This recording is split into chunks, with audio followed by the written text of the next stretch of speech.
Greetings and salutations to all our surf and sales friends. Thanks so much for joining us. It is myself, Richard Harris, and Scott Leese, partner in crime, and we are joined. I was about to say we are gathered here today, which would have been terrible. We are joined here, and I'm gonna butcher it, even though he just told me. Brian Trautschold, right? Brian, Yeah, right? that's right. Trautschold. Yep. Yeah, Trautschold, the co-founder of Ambition, which is really fun because it's always nice to get this founder-led view of things, particularly as it relates to revenue. And then, of course, because of what Brian's team does, it even adds a little bit of a plus one. So thanks so much for coming on. Of course, we need to give a quick shout out to Lead 411, Find'em, Vidyard, Perception Predict, and Gong.io, our sponsors. We really appreciate their support. So, Brian, welcome to the show. And Thanks for having me. yeah, and without going into sort of what's on LinkedIn, but you probably will. But like, what was your background just even getting into sales? Like, what was your first sort of sales role? Even if it was all the way back as a kid, like, what was it? Yeah, well, that's funny. I mean, I think philosophically, if you're going to start any kind of company, if you're going to be an entrepreneur or whatever, at some point you're selling. Whether you're selling to customers or you're selling to investors or you're selling to people who can come join the company, it's something that you have to do. And man, I haven't been asked about the childhood stuff in a long time, but I was like the guy in my neighborhood who had like the lawn service at 14 when I was like pushing like a lawnmower and a wagon and all that stuff from like yard to yard, and leaving like flyers indoors. I was advertising like the Catholic Church bulletin so I could like get business. So I mean, I've been doing sales, since I was 14, 15 years old. And then, you know, What did you charge for a lawn? How did you charge? Like, how did you come up with your pricing model?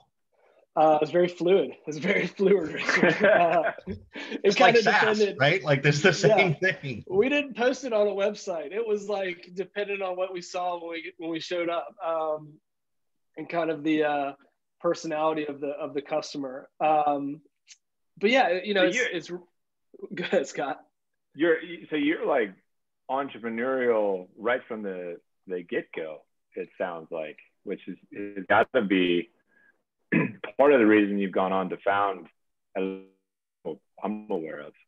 Right? Yeah, I think. I don't know that I'm employable anymore. Like, I don't know that anyone would hire me if I was to put some resumes out there. And I don't know that people would necessarily want to work with me. Yeah, I was really lucky, and I guess super fortunate that my parents encouraged that. My mom, I started to do this lawn business, and it started to grow, and I'd get outside the neighborhood. And I remember my mom like driving me and dropping me off at like, cul-de-sac when I was 15 years old so I could go do it. So I had a ton of support. And yeah, it's been one of those things that, and I'm sure we'll get to it, but even in college, the two co-founders I work with now, Travis Truitt and Jared Houghton, we've worked together for 10 plus years on 3 companies, like you said.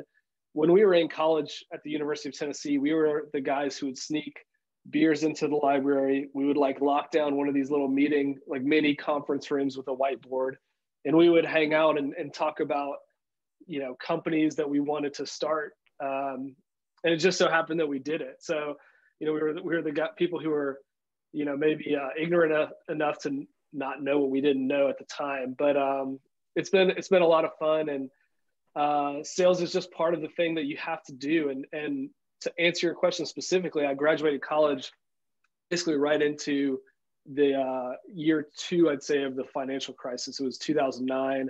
I graduated from Tennessee. I was a finance major.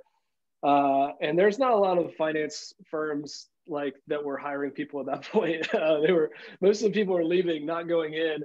And, I learned really quickly that I was going to have to be flexible, and I was going to have to figure out something other than this, path I thought I had charted out. And so I went to sell for. Go back to cutting lawns?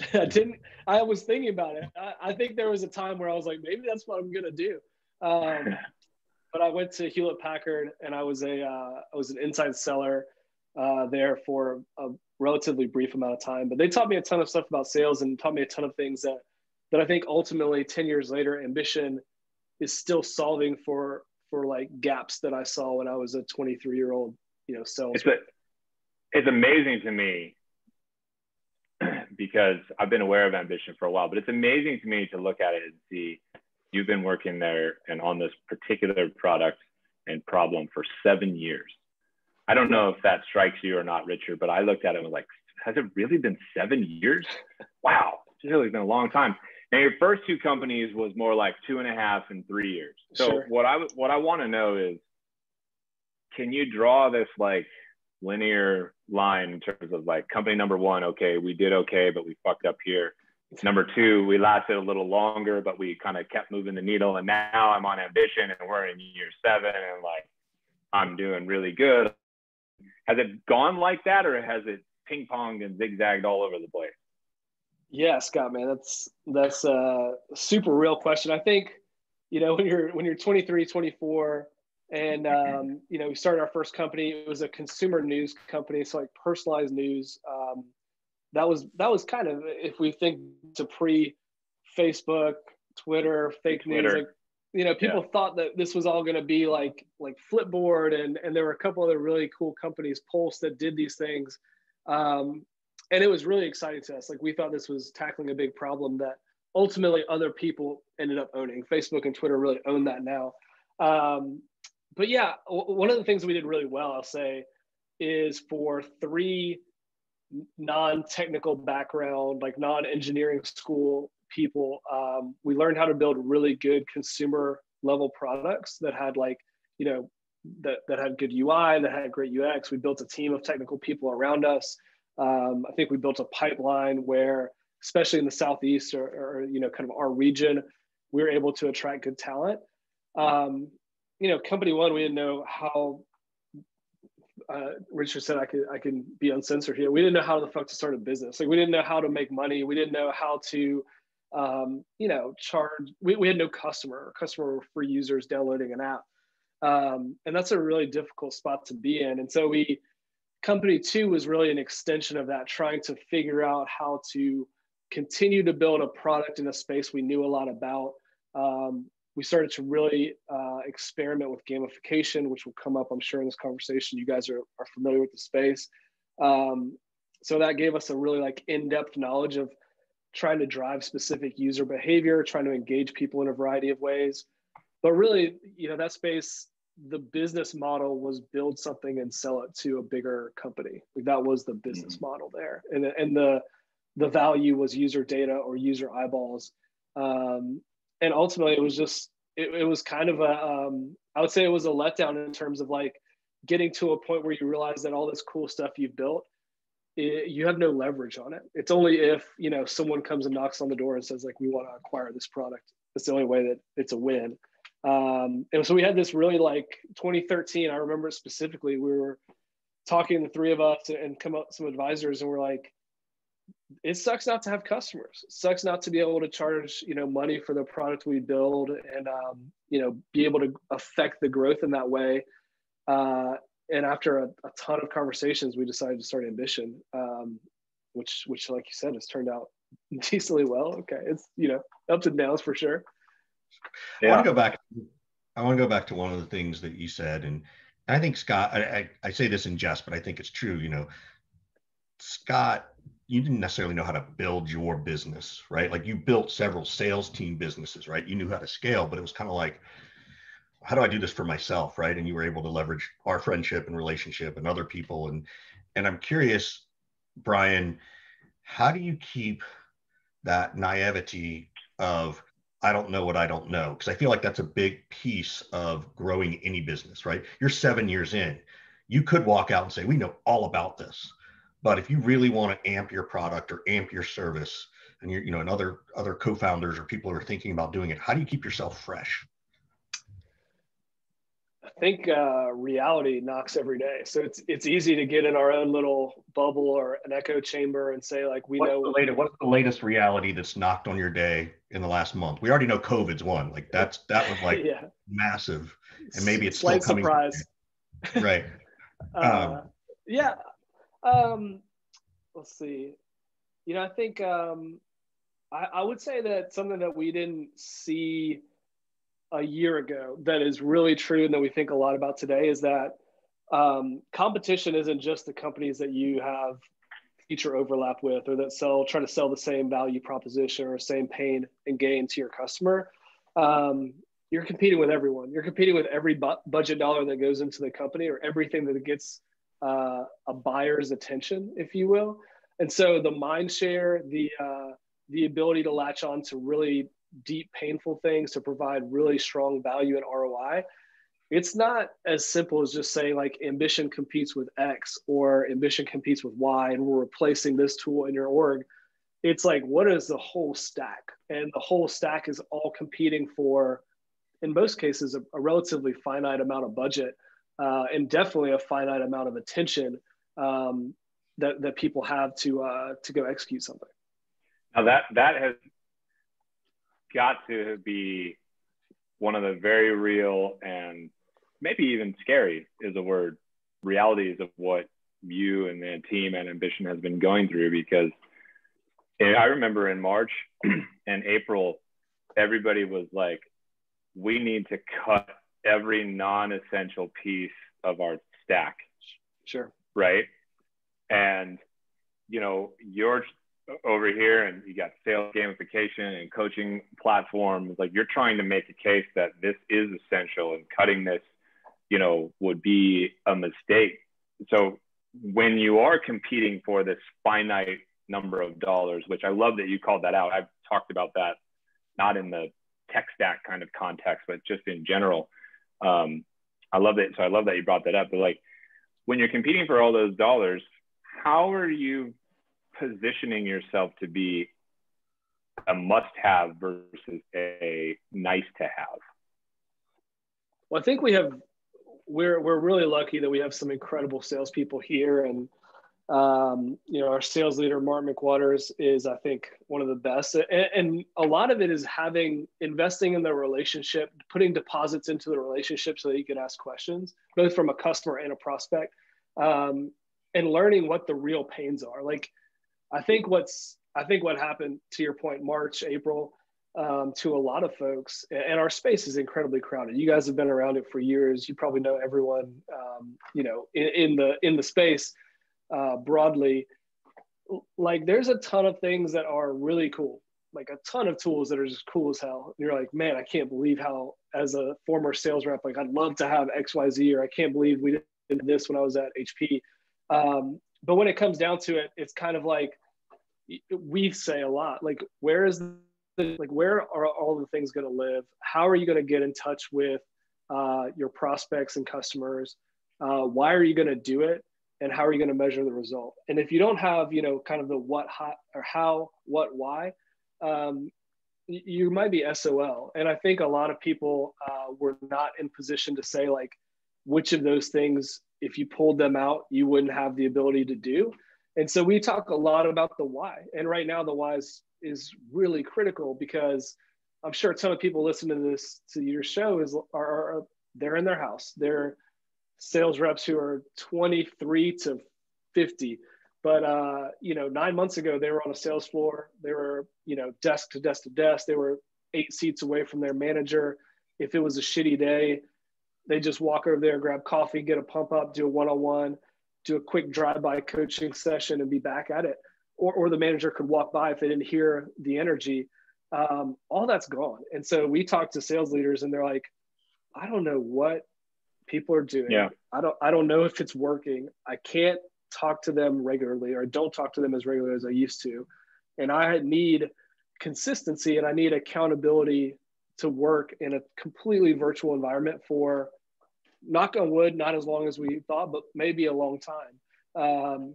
And they've really come to grips with that. And so in a lot of orgs, and I'd love to unpack this even more, like, the bigger the org, the bigger that pain is. And so we had to get smart about saying, let's focus in the best pond to fish. That's the enterprise, that's large sales orgs, that's very scaled, teams that are now wherever they're working from, and figure out how we can really deliver clarity on, here's your pain, here's opportunities, here's how we solve the pain, and here's how we give you ROI with that opportunity.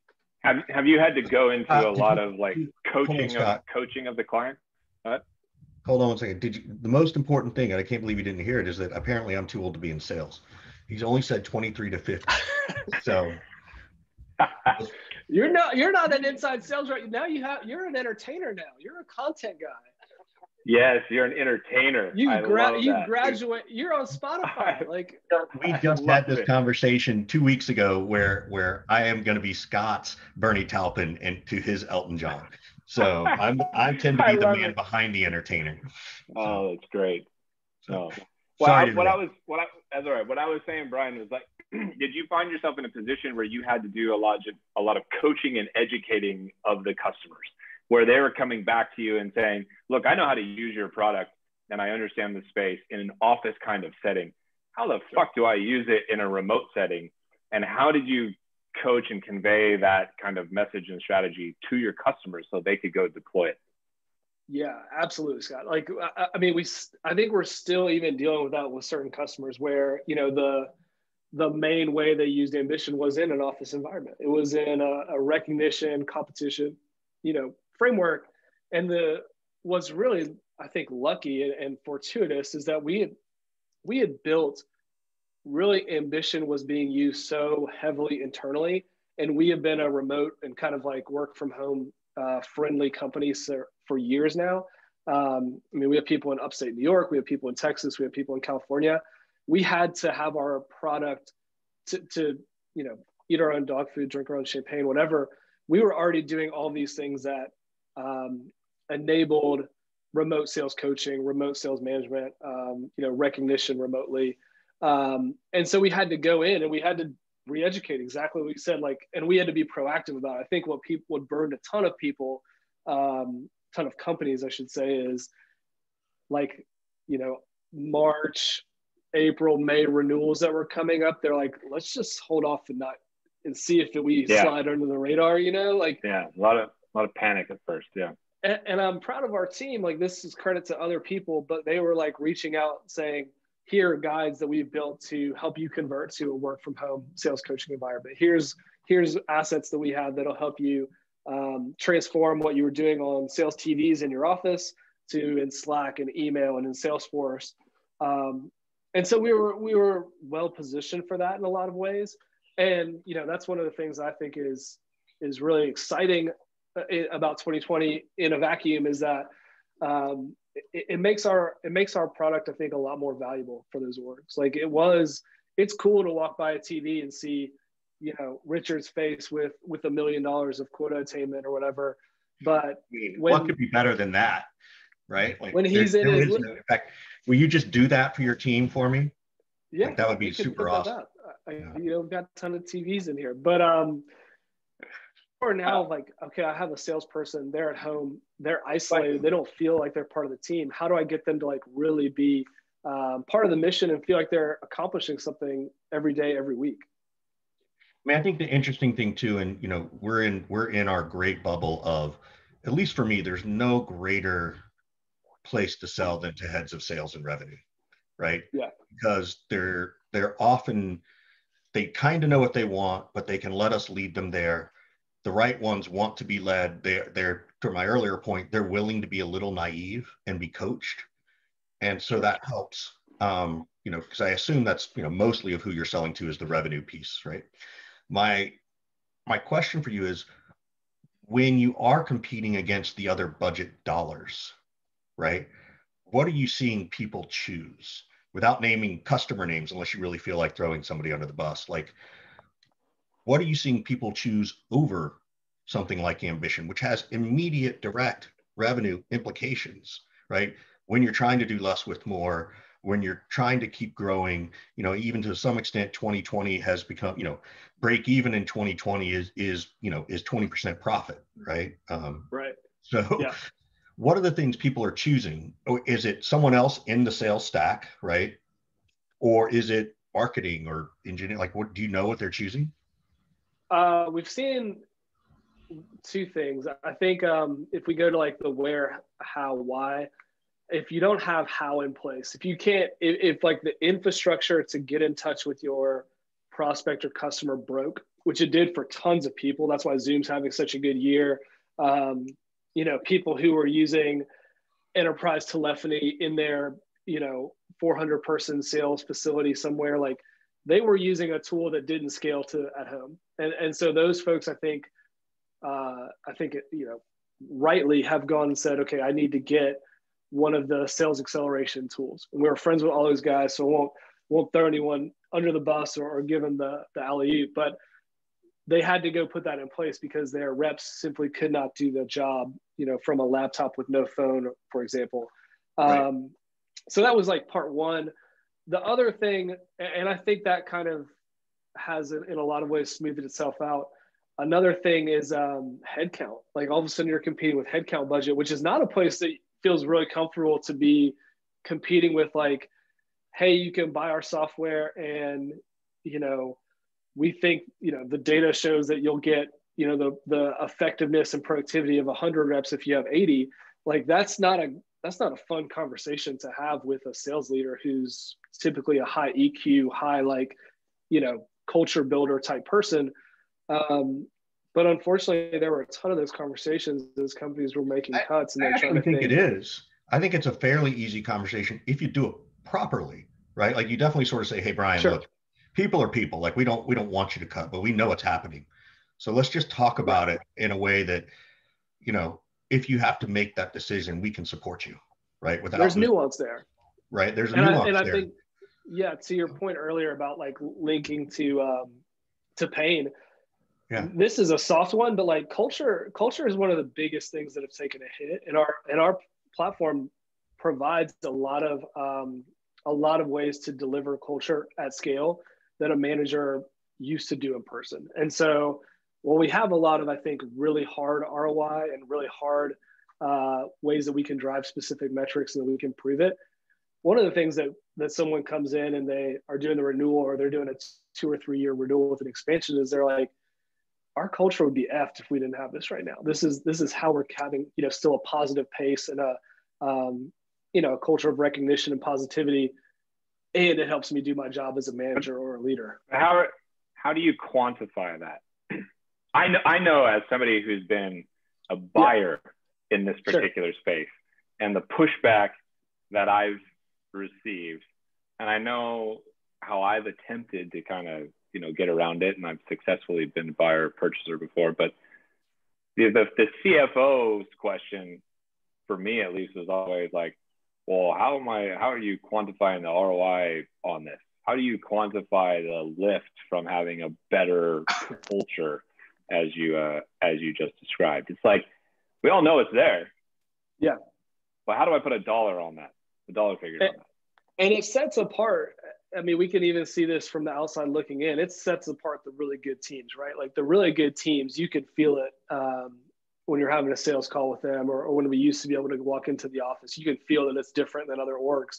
I think attrition right now is the biggest. Like if you start losing people because they are demotivated, or they feel like they're unappreciated, or they've lost connective tissue with the org, they don't feel part of the mission, they're not part of the objectives as clearly, man, it's never been easier to switch companies, right? Like you can get a job with someone wherever, if they I think that, you know, everyone's taking calls wherever they are, and that's one of the things that I would be really frank to go back to you, Richard. Like there's nuance to that conversation, but like every rep who's worth their salt is getting recruited right now, and they can work for a company that their options are completely universal at this point for largely speaking. So I think the culture really goes back to how much are you investing in your reps, especially the reps who are effective and who you want to keep,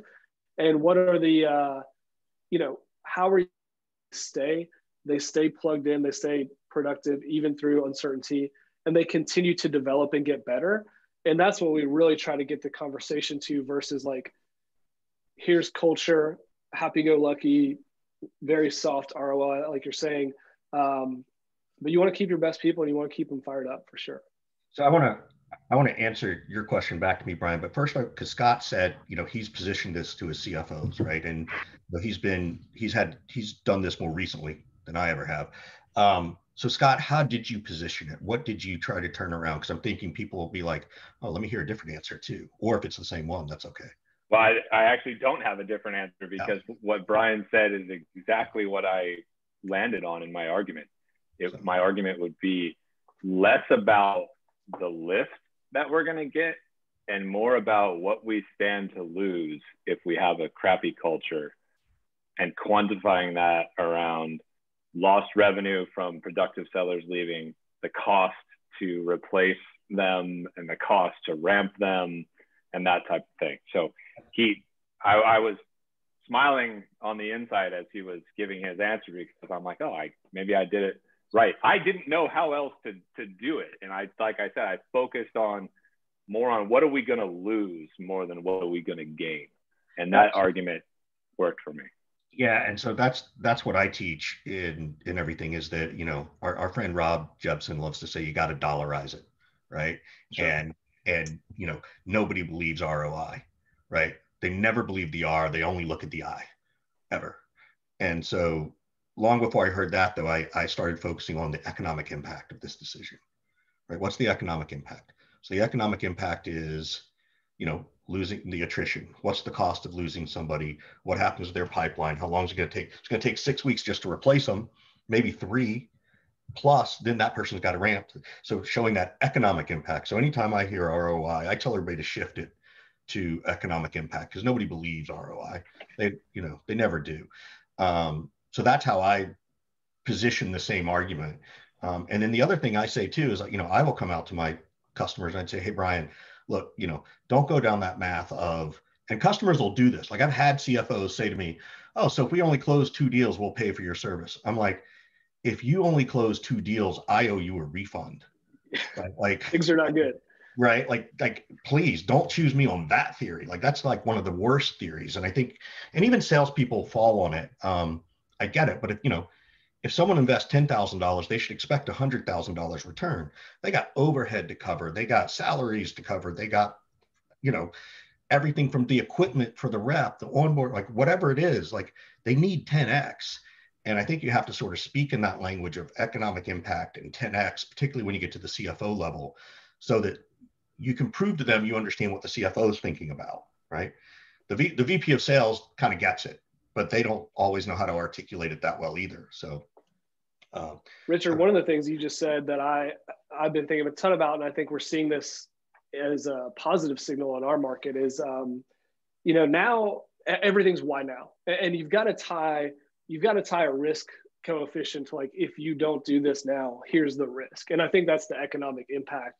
And to you and Scott's point, like you've got to put it in something that's scary, like selling the roses of like, if you get 20% more effective and when you get 10% more productive, like that's cool and that like works on a spreadsheet. But if it's like, I'm worried about losing my people, or I'm worried about people not being engaged, or I'm worried about people not doing the leading indicators that are going to lead to success, like those are scary topics that sales leaders are thinking about right now. And you want to tie it to, you want to like tie that risk to be grounded in reality. Yes. The other thing I've been doing a lot too, to your why now point is I will say, hey, aside from COVID, why are we talking about this now as opposed to a year ago? Because I'd be willing to bet the challenge was there a year ago and you weren't recognizing it. And maybe, COVID may have created a catalyst, but why now, regardless of COVID? And it's interesting to hear the answers you get because sometimes they don't know. And that's fair. Maybe it is a COVID related thing, but it does sort of get them to think more about, okay, why is this really important? Because those problems of culture and not, retention and all those other things, they existed long before COVID. They were just sort of either unwilling to recognize it or legitimately there could have been other fires that needed to be tended to. Like it's possible. Well, I want to shift gears here for a second. And I got two questions that have been on my mind. The first one is about the fundraising process. And what's unique about you and Ambition, and maybe this has changed a little bit, but like you've stayed away from the VC world. I think, correct me if I'm wrong, but I think altogether, like you bootstrapped mostly. Okay, so yeah, talk about that. I mean, that's number one, rare in our space, the tech space, SaaS space, and whatnot.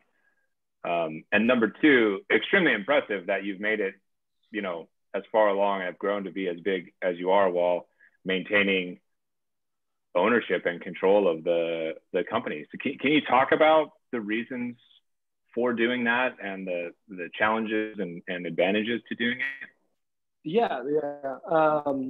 You know, it's weird. Like this comes up a lot. This comes up in weird ways. It comes up like selling to customers now, and they're like, "You guys have only raised $6.5 million, but so and so has raised $100 million. Like, why should I go with you guys?" And it sucks because we're like, "Well, do you see like those Fortune 100 logos? Like, well, they use us and they don't use this company. So like, there's probably a reason." But yeah, I think. Look, I mean, honestly, and I'd say this because I know there's a lot of salespeople who are going to be entrepreneurs listening to this. There's probably a ton of founders who listen to this. When we started Ambition 2013, 2014, we were lucky enough to go through Y Combinator. We had a good enough, I think, perspective on the idea of the business. We understood how, in some ways, I actually don't think we really understood how big the space could be. But we were almost like we were still kind of like the underdog, not really fitting into the traditional Y Combinator company at the time. Like none of us went to Ivy League or major West Coast schools. We're not coming out of like project manager or engineer roles at, you know, Google or Apple or somewhere. We're just like, your SEC football team had choked for years, right? Like, there was Manning. There was before Manning, and after Manning. So like, we didn't even have that to stand on. I don't know. I have to bring that into this. That's just more hurtful to say. But yeah, we were like, you know, we were kind of these, you know, non-atypical founders in some ways, and we have some definite advantages. So I don't want to say that we're, you know, disenfranchised founders, but you know, we're just dudes from Tennessee, and so. When we would go fundraise, like, you know, we were trying to raise a seed round out of YC, which we did successfully. And we had some people, you know, put about $2.5 million in. It was still hard. They're like, "You guys aren't going to move to San Francisco. None of your team's going to be here. You know, you're moving back to Chattanooga. You sell to these big companies. You don't have any like viral coefficient, like all these things that we think now are just like almost moats to our products. Like we have these, you know, if you go look at Ambition and then you go look at some of the top companies in sales enablement as a whole, and you say who has, you know, 5,000 user engagement or who works with companies in the Fortune 100, not a lot of them will say they have over 100 or 200 or 500 users there, if they have the logo. And we've like focused on that. And I think, so one, it wasn't that we didn't want that money early on. And then I think that we kind of started creating this, a little bit of chip on our shoulder where we're like, we don't need that. It doesn't help us. In a lot of ways, it's a distraction to be thinking, okay, well, we have to hit these very, you know, these very esoteric metrics for other people so that they'll want to invest in our business. And while I do think a lot of those metrics are useful and it's really helpful for us to look outside and get outside of our own bubble, but you know, it's given us a lot of flexibility. It's given us I think a lot of confidence, and mostly I would say constraints breed creativity. And I think the reason that we've become a pretty darn effective company, I wish we were way more effective. I wish we were growing even faster, but like, our people get a ton of shit done for the size of our company, for where their backgrounds. And I think that's like part of our DNA now. And so, you know, I can't say that we'll never raise more money or we won't, you know, go down that path in the future or whatever, but it doesn't, you don't need to do that to be able to build a impactful product. So what becomes the exit criteria then, right? Like, you know, what others could do in you've taken 7 years. It used to be, it used to be 4 years. That was the reason for the 4-year vest. Then it became 7 years. Facebook and Google were the ones that went 7 years, and then they went public. You guys are at 7 or 8 years now, right? Yep. And I think it's going to, we're starting to still see that 7 or 8 year cliff. But if you could go get 20 or 30, which I would assume you probably could if you wanted to, right? You've got enough clout in the space, you've got enough revenue, you've got enough proof. Why wouldn't you want to do that and actually try to grow and scale faster to get an exit? Yeah, I think one thing that, yeah, that's a deep question. I don't know how long we have on this podcast, but as long as it takes. So I always want to grow faster. Like growing faster is an important barometer. And another thing that I always want to do is make sure we're keeping the customers that we want to keep. If they fit the criteria, we want to keep them by all means necessary.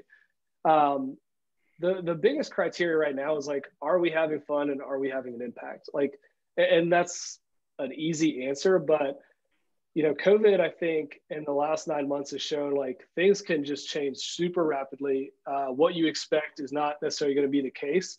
And we have something super special. And as much as I want to maximize it and we want to maximize it, I want to do what's best for the ambition thing, not what's best for Brian Trautschold. Ambition is bigger than me. We have, 50 employees here who, are betting their careers and are betting their family's livelihood on it. And so it's super important that like whatever decisions we make, it's made from the purview of like what's the best for the business and not just what's the best for the three founders. And I think at times if we had 2016 or 2017, we could have raised a big round. If we had have done that, we would have fucked it up. Like I know that 100%. Like we just didn't have, I even think about this now. Every year, it's like we figure out things that I'm like, man, if we'd spent a ton of money going down the wrong path, it would have blown up the company because we would have missed expectations or we would have set expectations so high.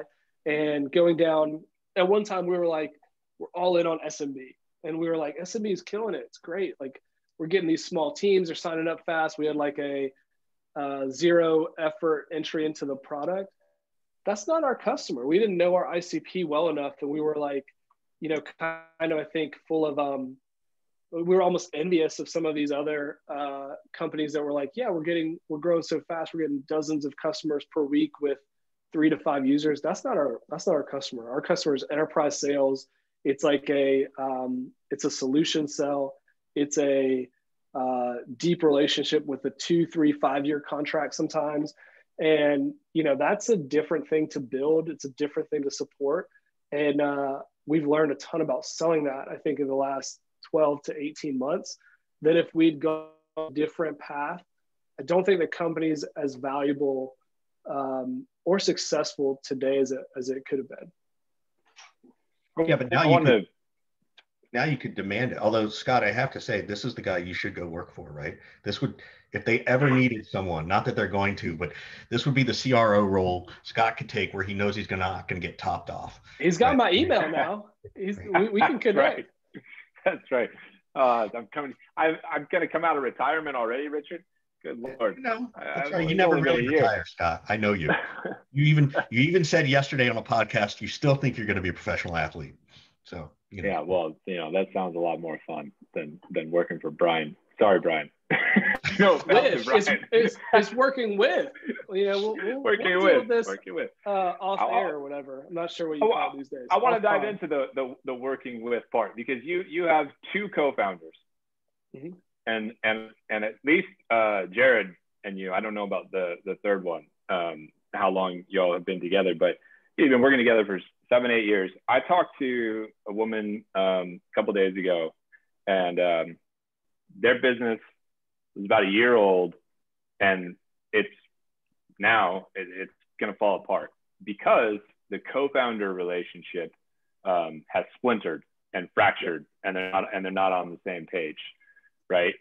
And so, can you talk a little bit about the importance of, if you're going to found a business, the importance of like really nailing your co-pilot here, your co, you know, in your case, it was your buddies, but like, I'm sure there's other buddies that you talk to about businesses that you were like, yeah, I'll talk to you, buddy, but fuck that. I ain't working with you. Right. And that selection kind of process, because it's so important and difficult to navigate. I'm sure. I mean, Richard and I argue every single day about things, right, Richard? And we're not even running a big business. Only until you finally agree with me. Right. Yeah. See what I mean, if Brian? we were to do it, and some people think we are merged, like we just had this conversation, is that I think that friendship piece we figured out really early on, but it actually started as a business relationship. So I don't even know how we figured it out. Be a good conversation one day. Like, when did we trust each other enough? But I think I'll let you know when we actually get there, Richard. Yeah, exactly. So I want to know your thoughts on this, Brian. Richard just said it. I mean, the key word is trust, and trust is what I get super nervous every once in a while when I'm on, you know, Y Combinator's Hacker News, and it's like people talking about how they're co-founder dating or whatever, and I'm like, that's not going to work. Like that company's already fucked. Like, I think it's probably one of the most key. I don't want to oversell it because there's a ton of other factors, but I think it's probably one of the biggest risks to companies is co-founder drama or co-founders breaking up, because it sets in motion all kinds of crazy shit that companies can barely survive as it is. Like, there's enough risks and enough outside forces to derail a company. The last thing you need is the 2 or 3 or 4 people who are most vested in it being mad at each other. I think that one thing that's weird, Paul Graham told us this when we were in Y Combinator 6 years ago. And I remember this visit, or you know, specifically, we're walking. Paul Graham did this thing where he would like walk with the team, and it would be like this little route around the office. And he was kind of giving us like a backhanded compliment, where he was recognizing that we're these Southern bros, you know, whatever. And he's like, it's kind of interesting that you're here with this business. And he's like, what's really a good sign is that you all kind of look alike. You're kind of dressed the same and you kind of look alike. It was like, what's that? Like, what are you saying? And basically, it's that we have, I think, so many shared values. We're really similar. We can really understand each other deeply, that that we're not coming to an argument or a discussion from like radically different theologies or like radically different points of view. That's good and bad. Like, that's not necessarily diversity of thought always. We have a diversity, I think, of skills, and we have different temperaments, all those things. But you know, we play each other's strengths well. We know how to, I think, work with each other, like the ups and downs of just life. And we, you know, you guys were talking about it. Jared and Travis have known each other since they were in high school. I've known them since freshman, sophomore year of college. We know each other deeply. I care about, like, I know Jared's wife. I know Jared's daughter. I'm tight with Travis's fiance. Like, that stuff matters. And people try to like skim past that. And the reality is, like, while you're building a business, you're also living your life. Like, you have to appreciate the things that your partners are going through in a really similar way to a spouse or a life partner or whatever, and be, you know, be supportive, be understanding, be willing to be honest. And most of all, if you don't have the trust that you mentioned, it just all kind of starts to really be hard to do that. And so I think, number one, you have to trust each other. You have to trust they have your best interests in mind as well. And that, I think, is where, if you lose that, the company is really difficult, because people start thinking about me first. My big takeaway here, Richard, is that if we want to get into and win through Y Combinator, I'm going to need you to grow your beard out and grow your hair out. I'm happy to do it.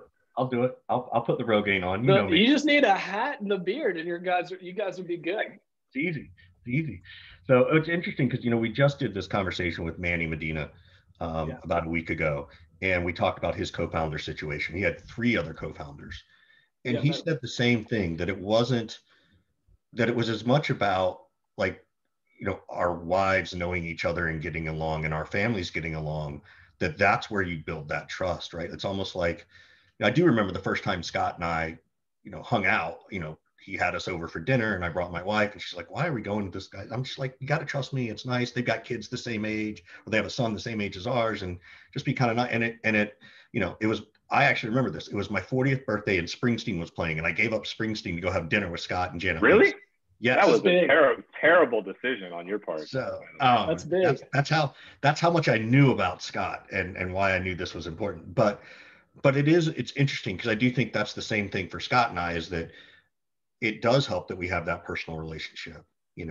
I do have a question, because I do know this, at least most Southern guys, not all, but most Southern guys, in college, one of their favorite activities, whether it's planned or not, is to get drunk and then they have a wrestling match, right? And I'm sure the three of you did this, right, Brian? Slight stereotype. I don't think those guys ever have wrestled me because they're still alive and they're still fine. The drinking part, for sure. And in all seriousness, though, that's one thing that I would encourage people, whether it's team leaders, whether it's co-founders, like doing stuff that has nothing to do with work is probably the best way to get better at work. Whether it's hiking, whether it's going to play golf, if you go, or going to play sports, surfing, that, connecting on a different level with people. Maybe that's the thing that founders need, and that I think team leads need, is like, you've got to connect to someone where they're not a number and they're not just a person on your team. They're a real person. Like, we do that a lot. You gotta do that from the CEO level all the way on down to the entry level, marketers or SDR. Yeah. And it can't be the quarterly team dinner either. Like, that doesn't count. Right. Because that's weird. That's fake. Right. Yeah. It's got to be happening every single day. Yeah. Right. Right. You've got to be cultivating those kind of conversations or activities every single day, across the whole organization, I think, I think for us, one of the healthiest things that we do, and we've done it in a weird, because we're not traveling. Like, this is awesome. We've done more like dinners and come over and have wine, and like that stuff. That's where you can have an argument, and it can not be in the office or in Slack, and it's like you lose some of the context, but you can really have like a long conversation over a couple glasses of wine or beers outside. That's how you get into like the real, I think, company, the things that can like really scale a company or grow. It's going to come out in those moments, not in like an email or a Slack update sometime. Yeah. Yeah. Well, I know this has been really fun. We went deep on a lot of stuff. And it was an easy conversation, Brian. So thank you. We really appreciate it. Yeah. Thanks for having me, guys. This is cool. Yeah. So obviously a quick shout out to our sponsors before we ask the last question, to Lead 411, Find Them, Vidyard, Gong.io, and Perception Predict. We appreciate all their support. What can we do to help you? Like, what question do you have for us in terms that maybe we can give advice on to you or your co-founders? Yeah. Well, I think the thing that I like and appreciate, and I really want you guys to continue to, scale what you guys are doing. I hope this continues to go on, because I think I really like taking I think the direction you guys are taking with surf and sales. And I think that is bringing the conversation down to where reps and leaders actually are. Like, I don't think people want more buttoned up presentations, and they don't want more spreadsheets. They want real people with real experience talking about how to actually do these things. And I listened to probably 5 of your guys' podcasts in the lead up to this. Just keep spreading the message. I mean, what's funny, and I'll say this because I hear it when you guys are talking to other guests, 5 years ago when we were in this space, people were just like, do you hit quota or not? You were one number, you were checked once or twice a year, and it was like, that was it. It's binary. Now we have coaching, we have management philosophy, we're doing sales methodology, I think at a much better level. And so bringing that conversation that you guys are doing to the manager level, to the director, to people who are having an impact, keep it going. Keep spreading the good word, because I think sales is changing really quickly. And folks like you are actually helping do that. Yeah, I appreciate that, Brian. And we appreciate you. I know Matt from Ambition came out to one of our last surf and sales events. So you're walking the walk. right? We're not just we telling people what to do. You're helping us get our message out there. So I appreciate the time, man. This has been a great conversation. Everybody enjoy it. And talk to you soon, Brian. Yeah, thanks, guys. Take care.